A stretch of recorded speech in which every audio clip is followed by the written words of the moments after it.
What's going on, world? It's your main man, Kareem A. Rashid, the voice, and your host of Clearing the Wreckage. Yes, we got another great episode in store for you today. Once again, I don't know what you got going on. You could be driving to work. All I ask is that you please pay attention to the road. Or you could be at work on a lunch break trying to get a quick sneak peek into this episode. Please clock back into work on time. Or you could be doing something that is very important. At least to me it is. And that is on the toilet. Please be sure to flush. Yes! My wreckage clearers, what's going on? That is your name. You are a part of this community. As I said before, a while back on another episode, I was trying to think of a name to just, come up with for this community, and we are the wreckage clearers, because that's what we do around these parts, right? That is exactly what we do. And with that being said, I want to say thank you so much to all of my listeners that are part of this community. Thank you so much for being here with me. Thank you so much for accepting my invitation to walk alongside of me of this journey, right? So I got a couple of questions before we start. Have you ever had a fear that your life will always be like this? Have you ever asked yourself, is this it? What about, there's no use, I'll just keep on failing at life. So what's the use of trying? Have you ever thought to yourself, man, the same things keep on happening no matter what I do? Have you ever felt stuck? Like your life was on repeat? Have you ever had suicidal thoughts? Have you ever been so angry that you cursed God or even your very self? Have you ever been so angry that you thought to yourself, I might as well give up? Have you ever thought to yourself, I'll be alone for the rest of my life? Have you ever had persistent negative emotions, such as fear, anger, guilt, shame? Have you ever felt unworthy or undeserving of love or attention or affection? Have you ever been at a place in your life where you felt you can't trust anyone? And finally, I know I just asked a whole lot of questions. Finally, what about the feeling as if you don't like who you are? Or maybe you feel inadequate or even uncomfortable in your own skin.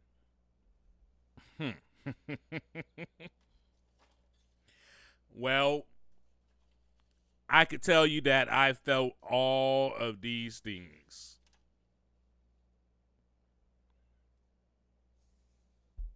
I felt all of them. And I've asked myself all of these questions. So may I reassure you right now that you are not alone.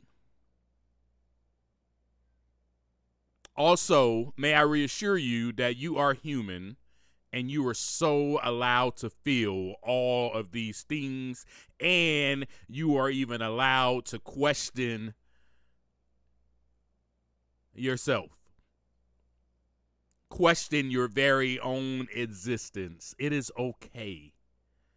I have been there. You are not alone. Welcome to Clearing the Wreckage. Yes, this is part 2 of the death of my old identity. In part 1, we discussed the grieving process, the different stages that come with it, all of that, denial, anger, bargaining, depression, acceptance. I discussed with you how I was grieving my ex leaving me or being taken away, triggered with abandonment, took me back to my childhood. Also, how I was grieving myself, my identity is what I was grieving. That was created in my formative years. All of that you already know. So now, may we dive a little bit deeper, shall we? Yes. And some parts of it we've discussed in the last episode. Not the last episode, but we probably have discussed it in the last episode, but on the first part of the death of my old identity, that I was the youngest in the family. I was left by everyone due to them being older. No one left me on purpose, right? But I also was left by my dad at a very early age. And this is where we need to pause, right here. Yes, we just needed that pause for a moment. Because there are some of you in this community who have been left by a parental figure.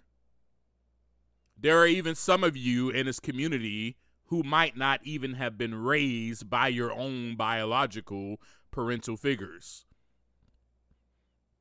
There are some of you in this community who might have been part of a foster care system while you were younger. There are some of you in this community who probably have been adopted, who probably don't even know their own biological parents. That is why we needed to pause. Sometimes it is good to take a moment for others, to create that space and hold it. This was one of the vital events that later affected me, and I did not know that. Then I got sent to stay with my dad, a man I did not know, a man I feared, a man I was totally afraid of. Why, you may ask, Kareem? Well, because growing up, and this is from my vantage point at least, and first of all, let me state this disclaimer. Anybody that I discuss in this episode, I am not discrediting them, defaming their character, or dishonoring them in any way. This is my story. This is from my perspective only. Capiche? Got it? All right, let's move on. From my vantage point, I got punished by my dad. And all I heard in that house growing up was the deep, loud, stern, scary, monstrous voice of a man. Yelling, volatility, screams. This is from my viewpoint, from my vantage point as a kid. I thought my dad was mad all the time. Walk with me, please. Go with me there. Go with me there in this episode, please. As we have this conversation, I want you to go with me. I am a kid growing up in a household of 5. I am the youngest. I got punished, and all I heard in that house was a deep, loud, stern, scary, monstrous voice of a man. Whenever I made a mistake, I got punished for it. Now, to me, I was a kid, so yes, they were mistakes in my eyes.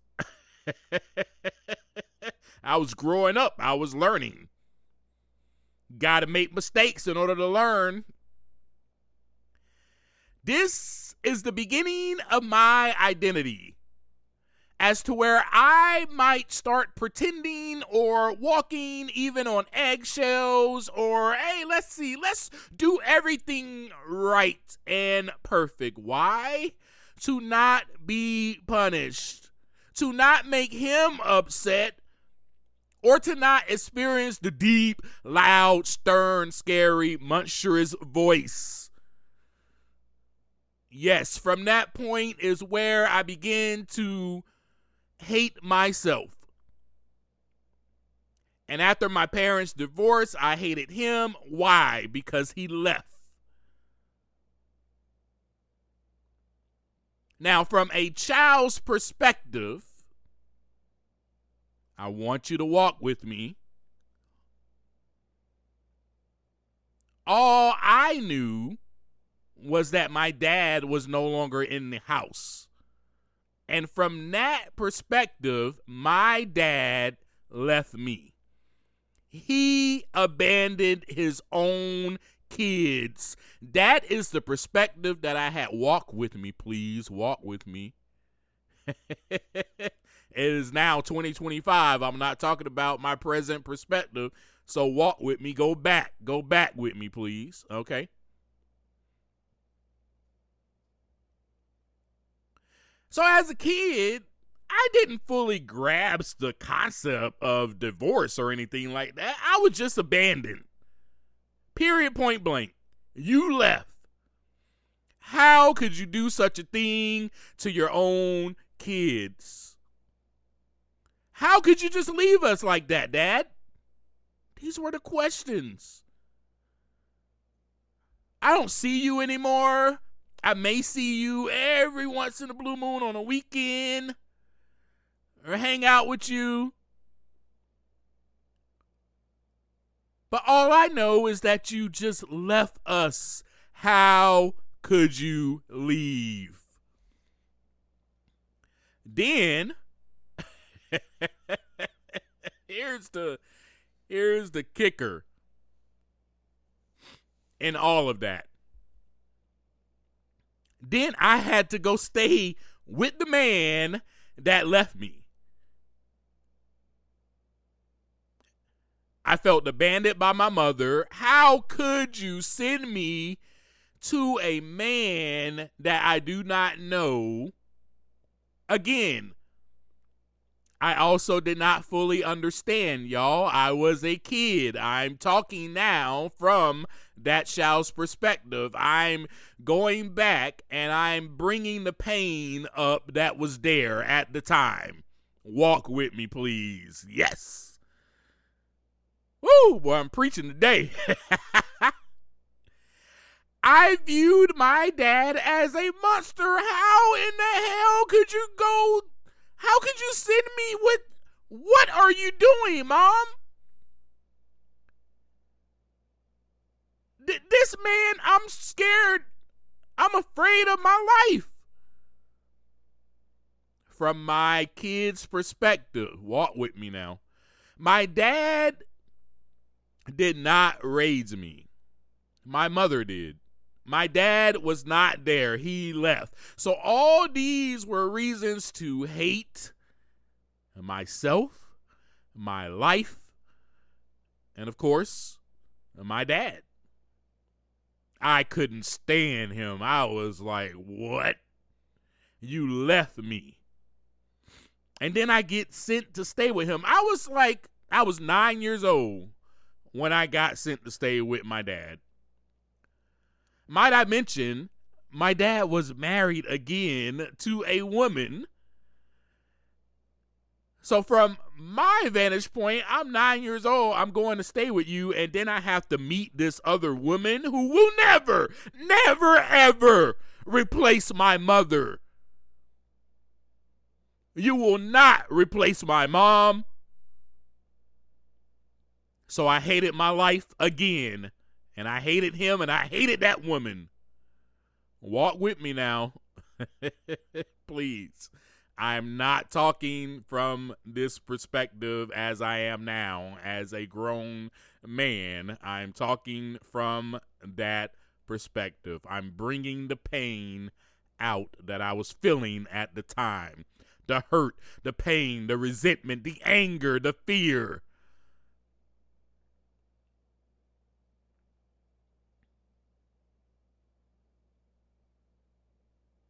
How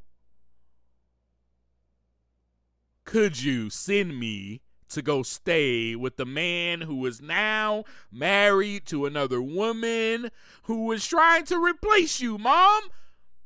So I'm there with my dad. Now I'm angry at my mom. I'm angry at my stepmom. I'm angry at my dad. I'm angry at everybody.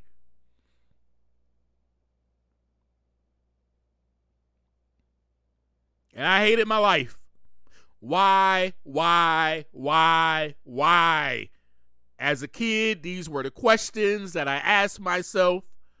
Why is all of this happening? Also,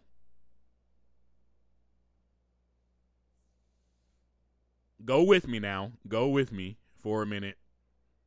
My dad had a whole different life, to me at least, and I was not part of it.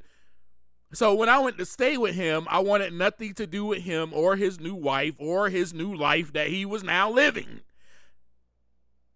Might I add that once my dad left, besides the very few times that I recall at least, when we saw him for the weekend or whatnot, I didn't hear from him for years. This made me even more angry. You're sending me to go stay with the man that abandoned me, who wanted nothing to do with me. And in my own eyes, he hated me.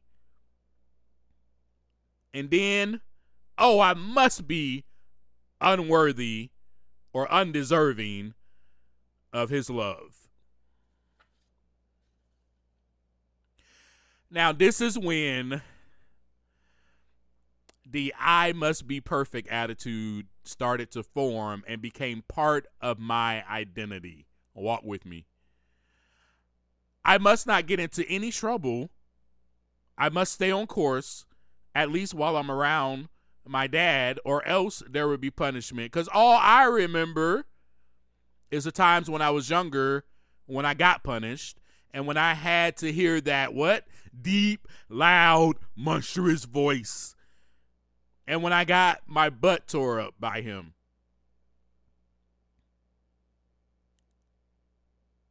I barely had any good memories of my childhood with my dad being there, actively in it. Perfection I must achieve. Please him in all ways that I am asked of. Perfect grades, perfect posture. Sit up, boy.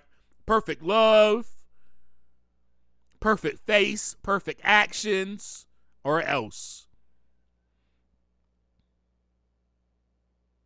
I was in fear of my life.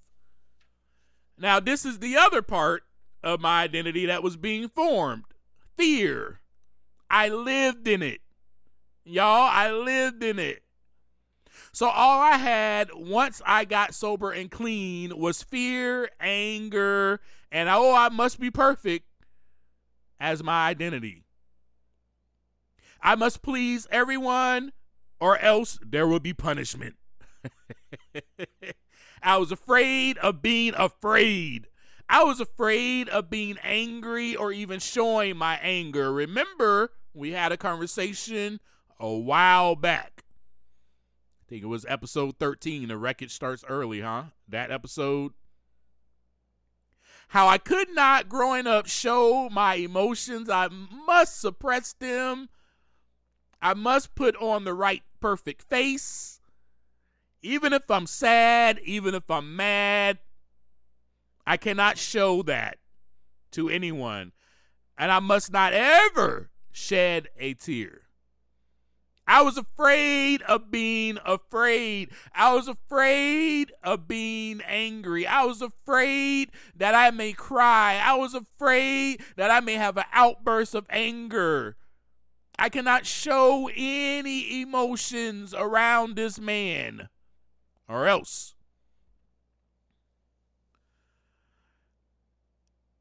And then, of course, that carried into every relationship, including the one with myself. My identity was perfection, anger, and fear. I was extremely hard on myself. This was already formed because guess who was stern and hard on me? Yep, my dad. And that, my friends, brings us to why I was asking these questions and why I was dying.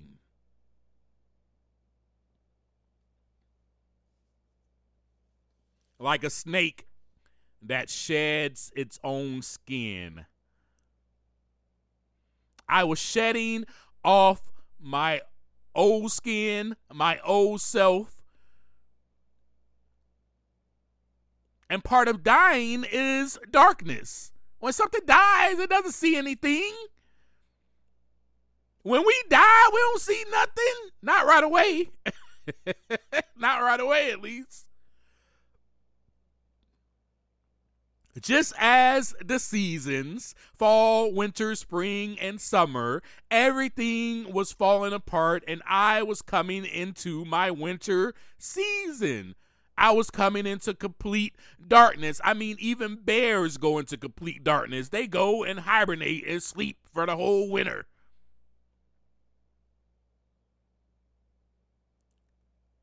When I got sober, and even before that, I was homeless. Darkness I sat in, then came into the light. I had to sit in darkness in order for me to see the light.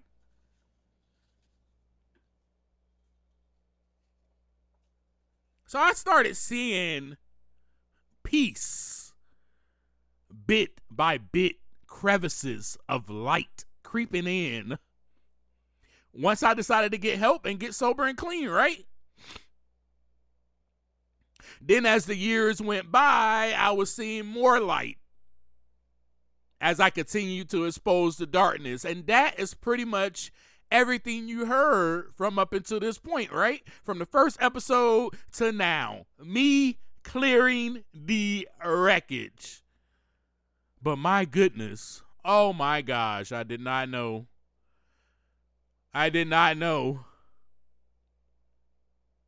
There was so much wreckage still to be cleared.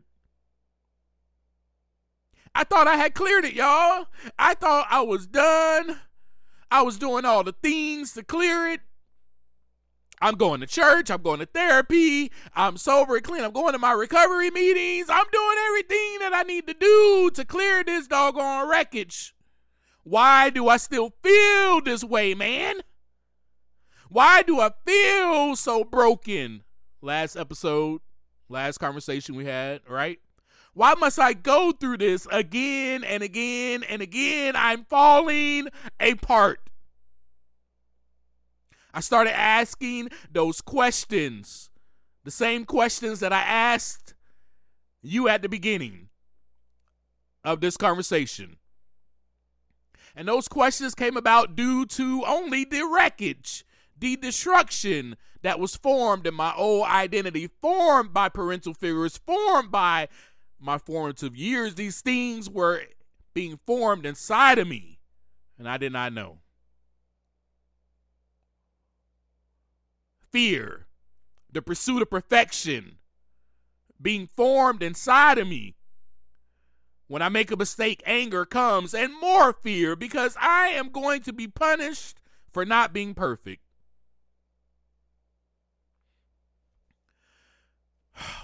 Man, y'all. So I became very, very, very, very good at pretending. Oh, yeah. Pretending and acting, I was great at it. Man, I should have won a freaking Oscar for the starring role of Kareem's life. Because I knew how to pretend. I'll take you back real quick. You know, when I was staying with my dad from age 9 to 15, I pretended around him. I pretended. I tried. I worked my tail off to be perfect in front of him. But when I was not around my dad, I wasn't doing the right thing. I did the right thing in front. Now, of course, every kid, you know, everybody can relate to that just about, you know, mostly can. Because as a kid, yeah, around our parents, we're goody two-shoes. When we're away from them, only some of us, some of us, I have more wreckage than most of y'all, but some of us played the pretend game around our parental figures, but away from them, we were hellions. At least I was. At least I was. So I pretended like everything was okay. Like, I am okay on the outside, but on the inside, I'm dying. But I will not let you see what is going on the inside of me, because right now it's dark, and I don't want you coming inside with me to deal with my darkness. I can deal with it myself. So for now, I'm just going to smile. I'm going to pretend and act like I'm all good, man. Everything's Gucci, my friend. So I'm going to go to church. I'm going to praise this God like I really love this God. Like I really have this, amazing relationship with this God. Tell everyone else that they will be punished if they don't give themselves to this God. Call everyone else out on their crap and pretend like you are the perfect one. At work, tell all your coworkers how much of sinners they really are.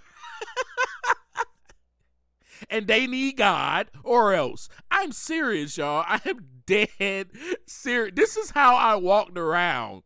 Can you believe it? I walked around like this. Tell your friends, tell your family, tell the world. Yep, tell people on social media. Show them your perfect relationship. Quote scriptures. Preach to people. Put all this on social media.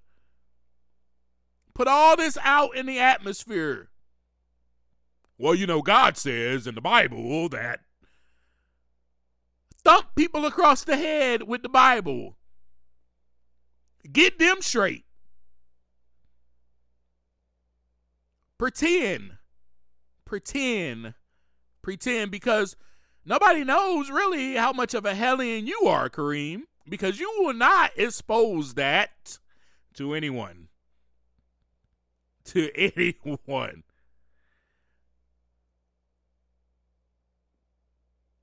I was dying on the inside, pretending on the outside, all while being in total darkness. I hated me and everyone around me, but mostly it was me that I did not like. Oh, and this so-called God for doing this to me, for me being abandoned again, all while I was doing everything right. At least I thought. Well, goodness, I must have done something wrong, right? Because I'm being punished. I'm being punished.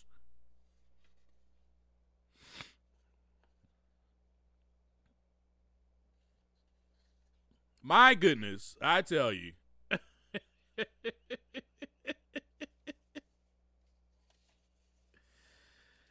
Oh, man. That is how I lived my life, y'all. And, you know, I really did think that I was being punished. Because It was the pursuit of perfection. This was my identity. So I did think I was being punished. But I was not being punished, y'all. I was not.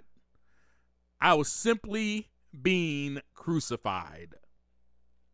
I was simply shedding my skin. I was simply going back into the grave, going back into the ground. My identity that was formed with religion, perfection, fear, anger was dying.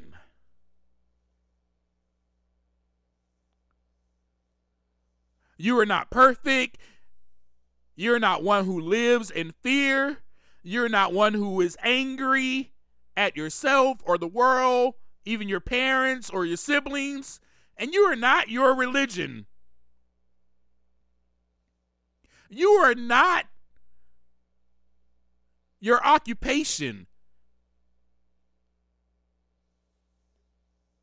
Let's go there for a minute.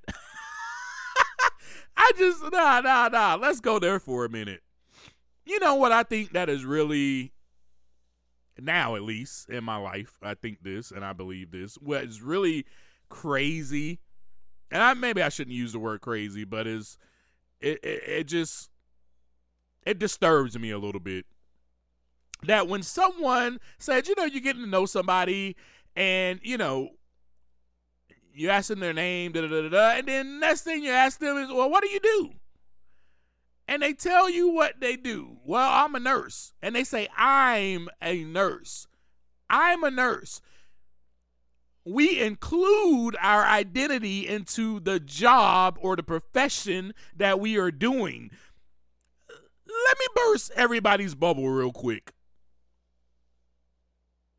Your identity is not your job.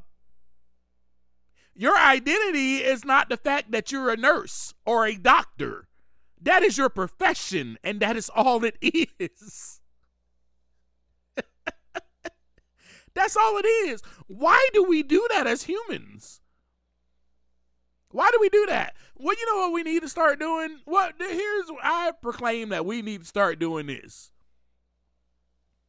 When you introduce yourself to somebody, you tell them exactly who you are. Exclude your profession. Exclude your religious preference.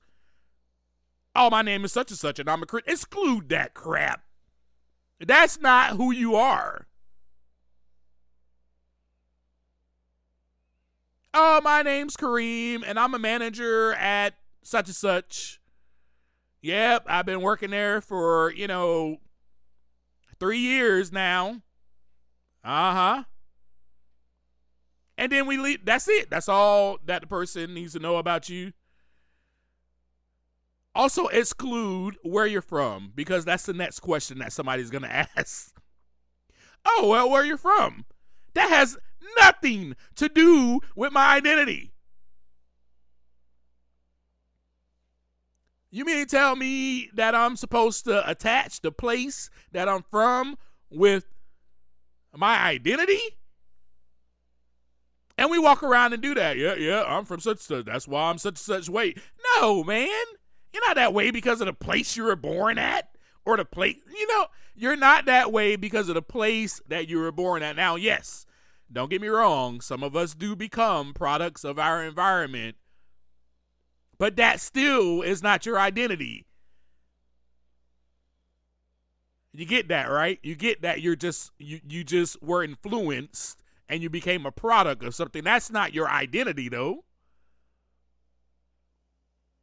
So we go all our lives, just about, some of us even all of our lives, till we're dead. We're 75 years old, still not knowing who we really are.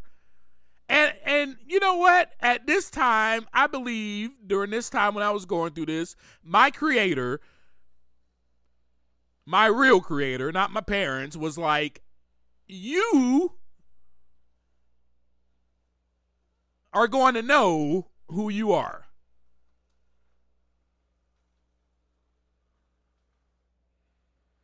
You're going to know who you are before you die. Because it is meant for you to know who you are. And I showed you to know who you are. And so the old you must go. And that is what my creator was saying. The old you must go. And as the voice of my higher self or the voice of the creator would say, this hurts so much right now. Oh my gosh, you're in so much pain, and I understand the pain that you're going through, but I must take you through this darkness again. I must take you through this pain. I must take you through this winter season so that you can come out and you can grow on fertile ground and you can sprout, and then you can start seeing some light, and so that you can become your true self. This part of you is not your identity. It must die. So now let me ask you a question. Those same questions that I asked you at the beginning. Do you feel uncomfortable in your skin? Do you feel like there's a part of me, there is something missing here. There's some kind of missing link. And you might go searching for someone to fix you or save you. You might go to church and be like, oh, well, I guess I need religion. I need another job. Oh, well, maybe I need to just move away. And you start searching and searching and searching for all these things. Maybe you just need to die. Maybe you're going through this time because the creator is trying to prune back all of these layers that you have placed upon yourself that were being formed in an early age, and it is time for you to die. Because that is not who you really are. It is time for your skin to shed. Trust the process. Oh, how I love those 3 words now in my life.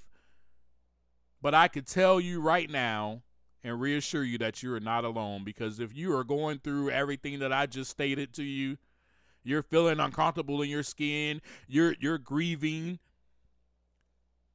and you're just in this dark place,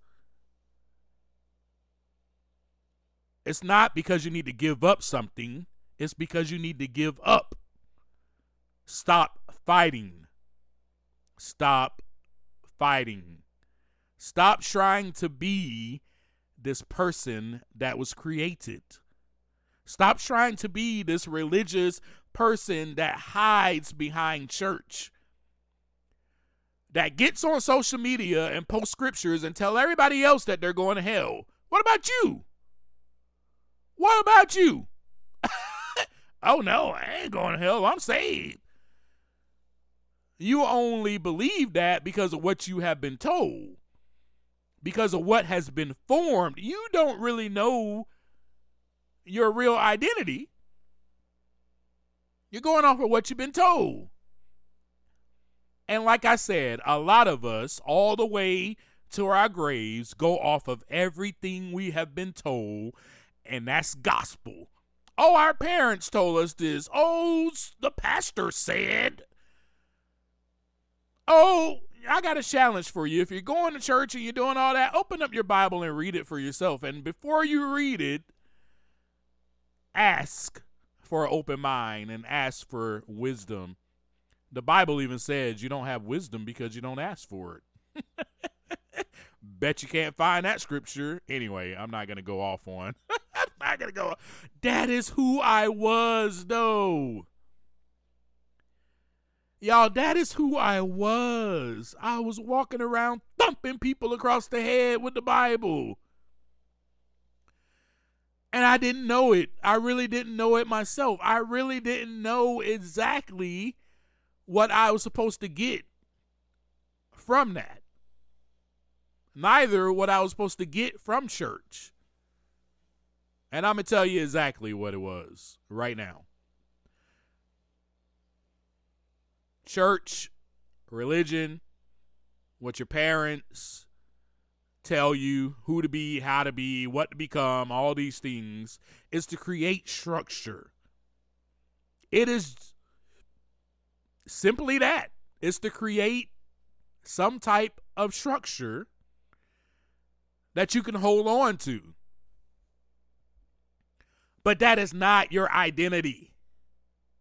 It is not your identity. You know, you growing up, learning how to work, learning how to do certain jobs, learning how to do different, trades and different things like that, going to school, all these different things. It's not your identity. It is just a part of creating structure. And all of those things that were creating structure in my life, in my early stages, in my first half of life is what I would call it, needed to be crucified. I needed to shed my skin, and I needed to go back into the ground so that I can sprout on fertile ground and become the person that I am today. Oh, it hurts. It hurts so bad. But all of that, all of what I went through was to make me into the man that I am today, to form my true identity. So if you're going through it, just trust the process. And how easy I can say that now, but when I was going through it, I did not trust that process at all. Next time we meet, we're going to talk about the death of my old identity again. Yep, part 3. And it gets even darker. Because what I just shared with you, this little part, was just me coming into a little bit of the darkness. Man, I ain't go down into the grave yet. It wasn't complete darkness yet. There was still some light. There was still some crevices of light that I could see. Part 3, you're going to see that it gets really, really, really dark. I love you guys so much. And I am sorry that, well, I'm not sorry. This episode was about me dying. There was a lot of wreckage involved, and I get that. But just walk with me, and stay with me on this journey. And you will hear how the wreckage is continually being cleared. It's continually being cleared. Right now, to this day, and even how I cleared it again back then. But that right there is how the wreckage was being cleared, but it was not being cleared by me. It was being cleared by something greater than me. To say, you got to go through this so that this wreckage can clear, because you're fighting. You have not given up. You're fighting against me. You're fighting against life. You don't know who you are. You're fighting against this old identity. You're uncomfortable in your skin. It is time for me to shed this skin. You know, like a snake that sheds its skin. You think that a snake actually does that? The snake goes, it's time for me to shed my skin. The snake definitely knows the season, that's for sure, and they're ready for it. That's the difference between humans and the snake. The snake is ready for that season. The bear is also ready for that season. Oh, well, here comes winter. Let me go into my cave and hibernate. Humans, we're not ready for those things that happen. They just happen. They just happen. And it's so hard for us to trust the process. But I tell you what, if we trust that process, it gets a lot easier as the time goes by. It'll be hard. But when you come out of that, whoo, I tell you, once you come out, you're like, oh my goodness, I had to go through that. You have no regrets. So stick with me. Next time, like I said, we're going to talk about part 3, the death of my old identity, because I had to keep on dying, y'all, so this wreckage can continue to clear. And as I always leave you, take some time to look inside so that what? So that the wreckage can begin to clear.